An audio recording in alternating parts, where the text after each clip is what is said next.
CPR saved my life. I've teamed up with the American Heart Association as a national ambassador to help create a nation of lifesavers, turning bystanders into lifesavers through CPR education and access to AEDs. Join me to ensure everyone has the chance to live longer, healthier lives. Visit heart.org/nation.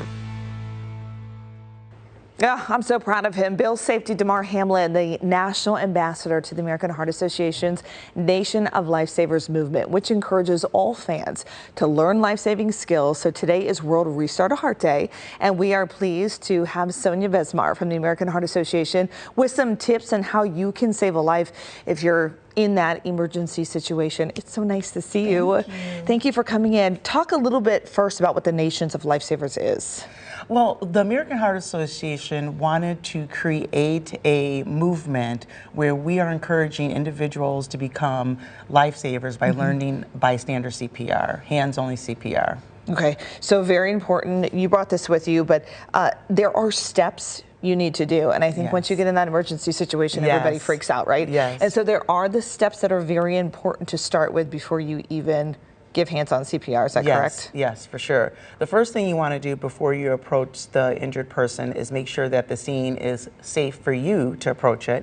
And then once that the scene is safe, then you want to just make sure that the victim or the person is unresponsive, and by tapping and shouting like, hey, are you okay, are you okay? If they don't respond, immediately either call someone, tell someone to call 911, or you use your phone, call 911, and then ask them to bring AED, which is an automated external defibrillator. Okay, and so why is hands-on CPR so important?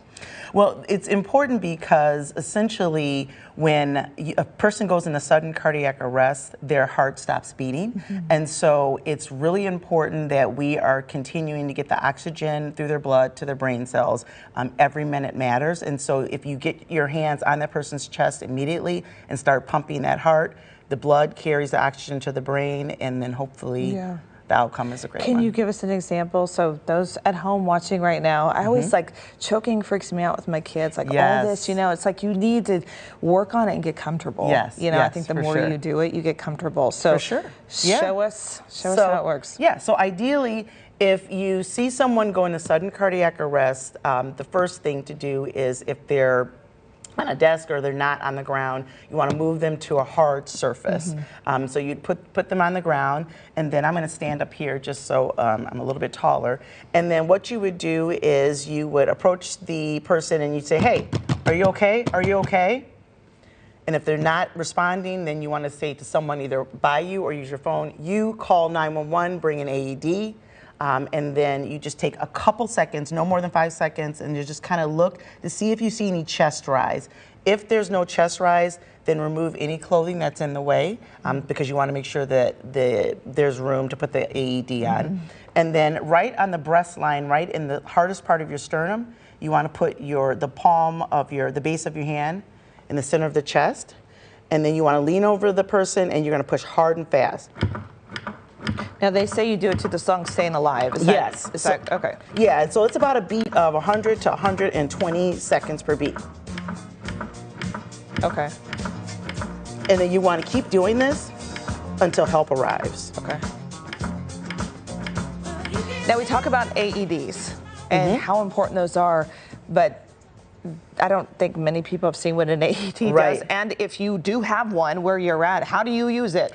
What do you do now? So the most important thing to know is that an AED is very safe. It will not shock a person unless you're prompted to shock it. So most public places have an AED. Again, that's automated external defibrillator. And what the AED does is you would get the AED. Once the AED arrives, the first thing you do is turn the AED on. It tells you exactly what you need to do from there. I've heard that. It like gives you step-by-step. Yeah, it gives you step-by-step prompts. So you would turn it on. Apply pads to patient's bare chest. And then you apply the pads, and there are pictures to show you where they would go. Okay.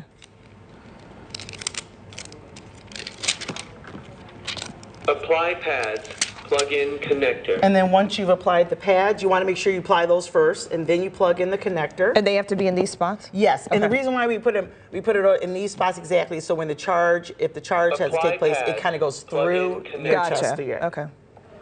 Analyzing heart rhythm. And so then it's just going to analyze the Do not patient. You want to touch make the sure that patient. you're not touching them so that it's not picking up your like Okay. heartbeat or anything like that.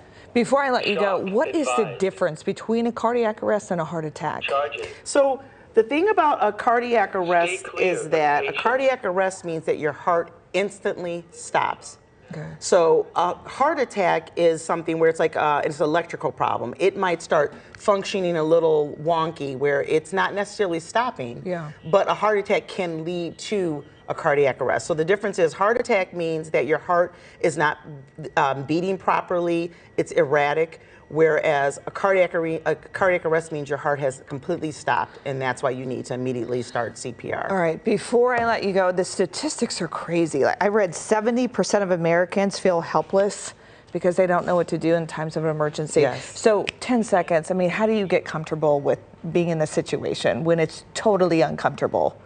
Ideally, the best thing you do is just practice. There's lots of opportunities to take a local class. Yes. The American Heart Association, give us a call. We are always happy to perform CPR, hands-only demos, and there's lots of videos. Just watch it. Yeah. That's what I would suggest. I would just say, watch it. We always encourage to do something is better than to do nothing Right, at all. exactly. Yes. Thank you, Sonia. You're super welcome. helpful. It's always Thank good you. to see you. Thank Great you. information. You can rewatch this interview again if you need to.